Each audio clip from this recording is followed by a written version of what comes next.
So now that you've image traced this, there's other options, right? Let's go ahead and look through those image trace presets. You can see that now in our properties panel, we have an image trace option, and we're currently under high fidelity photo. Let's go to low fidelity photo and see what it's going to look like.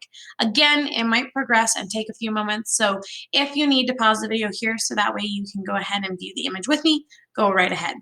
So you can see that a lot less paths have been created this time around. I can definitely see that this has been vectorized at this point, and if I zoom in, the paths are a lot larger and not very small like they were in the previous image trace. Looking through these, you have so many that you can use. 3 colors, 6 colors, 16 colors, just having it in shades of gray, making it pure black and white. And when you click one of these, like a pure black and white, which is the next one we're gonna choose, you're gonna see that it's gonna have a hard time figuring out where things are and where they begin and end. This is where, as you look through these presets, choosing what you want, you may want to adjust how much is being selected and what the preset is doing. So in the image trace area, you have this dialog box right here that is available. And when you hover over it, it's your image trace options. This will open up your image trace panel.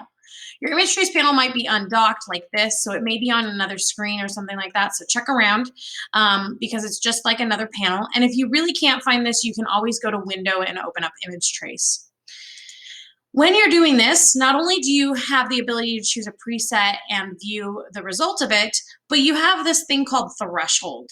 And threshold essentially is going to allow you to choose what level is the computer going to be looking for objects to keep, objects to turn into black. So if I do more, and I drag it up and I let it do its little pixelation, you're gonna see it's gonna try and put more into the black and white photo. And as you're doing this, you may find that it's actually grabbing the background more than it's grabbing the giraffe for me, which is totally plausible, right? This time around, let's go ahead and go to preset and let's change to like 6 colors. When we go to 6 colors, it's going to choose the 6 most common colors that it sees in the image, and it's going to include those. You can then see that it's going to utilize things in possibly the wrong area. Like you can see it's put blue on the tongue and blue on the eye because it only has 6 colors to work with. So it's, even though it knows that these are a different color, it's going to utilize a color it's seeing more of in the background. If you want to increase the colors even more, like maybe I want to go up to 10 colors, I can do that instead of threshold here. Oh, I accidentally clicked 25, so it's going to try and do 25 colors, which is fine. But as you're doing this, you can change the colors instead of, oh, good, it went to 10. You can change the colors instead of using a threshold. In addition, you have advanced options.